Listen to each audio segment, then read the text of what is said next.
영웅학은 다루어야 될 내용이요, 대단히 방대하기 때문에 여러 학문 분야가 참여할 수 있는 여지가 열려져 있습니다. 그런 의미에서 최근에는 유전학 분야로까지 연구 범위가 이제 확대되고 있는데요. 오늘은 영웅과 관련해서 영웅 유전자가 과연 우리 몸속에 있는지 그런 점을 살펴보도록 하겠습니다. 오늘 소개해드릴 내용은 올리비아 에피스뮤라는 분의 논문인데요. 2016년도에 발표를 했고요. 제목은 The Search for a Hero's End, 그러니까 영웅 유전자를 위한 탐색, 연구, 이렇게 해놓고요. Fact or Fiction, 그러니까 팩트냐, 사실이냐, 아니면 픽션, 허구냐라는 그러한 이게 이제 진실일까 아닐까, 영웅 유전자가 그런 점을 이제 살펴보고 있는 논문인데요. 세상을 바꿀 만한 어떤 생물학적인 변신의 힘이 인간들 유전자 속에 있는가, 그 잠재성에 관한 기초 연구라고 할 수 있겠습니다. 자, 다음 영화의 한 장면을 먼저 이제 보시겠습니다. 그 영화 엑스맨의 한 장면인데요.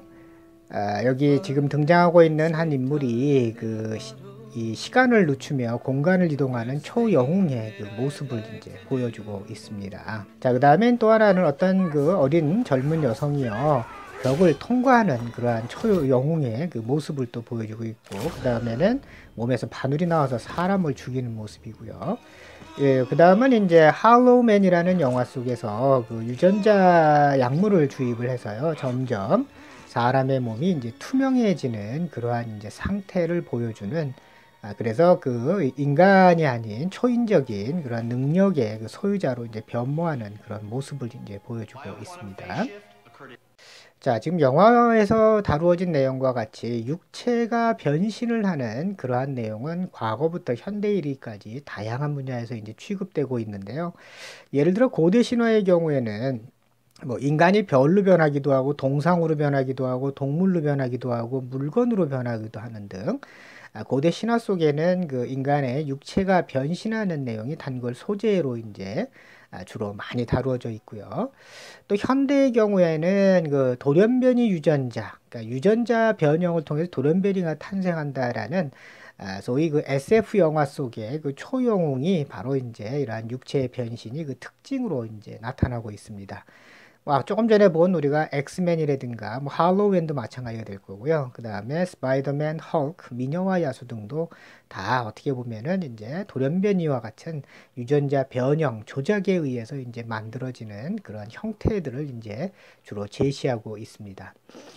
특징적인 것은 이제 극적인 상황에 의해서 어떤 동면 상태에, 그러니까 다시 얘기하면 아직은 나타나지 않은 영웅의 초인적 힘들이요, 이제 주로 이제 자각을 통해서 깨어난다라는 그런 점들이 이제 많이 다루어지고 있지만, 꼭 그런 것만은 아니고, 아까 말씀드린 것처럼 강제적인 유전자 조작을 통해서도 이루어지고, 그런 의미에서 보면 어쨌든 이제 고대나 현대에 이르기까지 육체의 변신은 이제 큰 인간이 갖고 있는 하나의 관심 사항이 될 것 같아요. 그러면 이제 이 영웅이 또는 이제 인간이요, 영웅적 행동을 할 수가 있는 유전자가 과연 우리 몸속에 있겠는가라는 점들, 이런 점에 대해서 이제 과학계에서는 어떤 점을 이제 연구하고 있는지 간단히 살펴보면, 2009년도에 영국의 유전학자들이 영웅 유전자라는 걸 발견을 했습니다. 물론 이제 이름은 아래 여러분들 써드린 것처럼 KIFA-P3라는 이름으로 이제 붙여져 있는데요.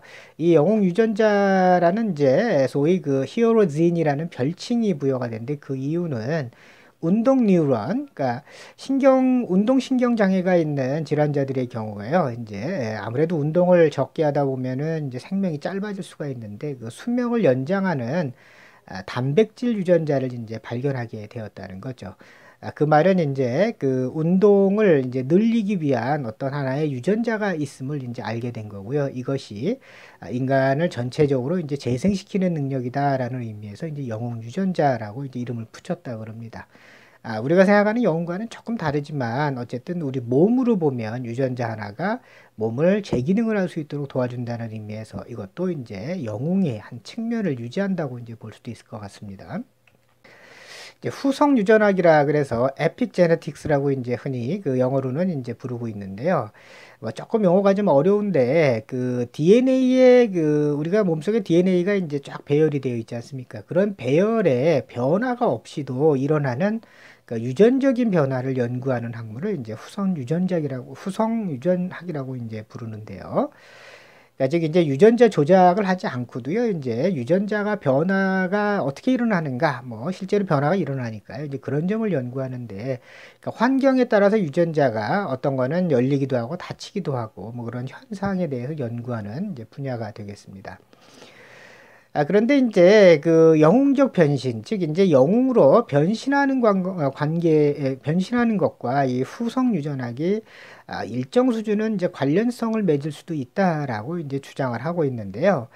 그러니까 DNA가요, 이제 후성적으로, 즉 이제 어떤 인위적이거나 뭐 어떤 특별한 그 실험이나 약물에 의한 것이 아니라 이제 어떤 그 환경에 따라서 이제 변화가 가능하다라는 점, 그런 점에서 보면은 그러면 이제 영웅도 몸속에, 예, 우리가 평범한 사람이라 하더라도 몸속에 있는 어떤 유전자가 영웅적 행동을 하도록 그렇게 환경을 통해서 만들어지는 것이 아니냐라는 가능성을 이제 우리가 추론할 수가 있게 될 것 같고요.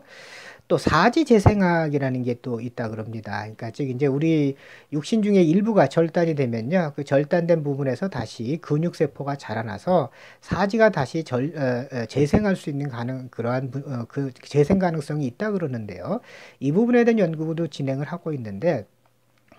즉 이제 그 어떤 그 환경에 의해서요, 그 우리가 알 수 없는 DNA가 몸속에서 이제 변화를 일으키면서 앞에 나와 있는 것처럼 초영웅과 같은 모습은 아닐지 몰라도 이제 다시 그 재기능을 할 수 있는 그러한 모습으로 이제 변화할 수 있다. 그런 점에서 보시면 영웅이 사회에 이익을 베푸는 혜택을 베푸는 과정이라면 DNA가 우리 몸 전체를 혜택을 베푸는 과정으로 작용할 수 있다는 점에서 DNA도 일종의 영웅의 한 그 역할을 이제 수행할 수가 있을 것 같고요. 그런데 이제 이런 점이 중요한 건 아니고요. 이제 우리가 유전자 변형을 통해서 영웅적 힘을 발휘하게 이제 되면은 그랬을 때에는 사회가 더 좋은 사회로 나아갈 수가 있어서 유전학 분야에서도 이제 영웅 그 DNA 또는 영웅 유전자가 과연 어떤 것인지를 이제 찾아낼 수만 있으면 영웅이 이제 훨씬 더 우리 사회에 널리 퍼질 수도 있다라는 긍정적 관점에서 이제 이렇게 접근을 하고 있습니다. 그렇지만 그 한계도 사실 적지 않이 있습니다.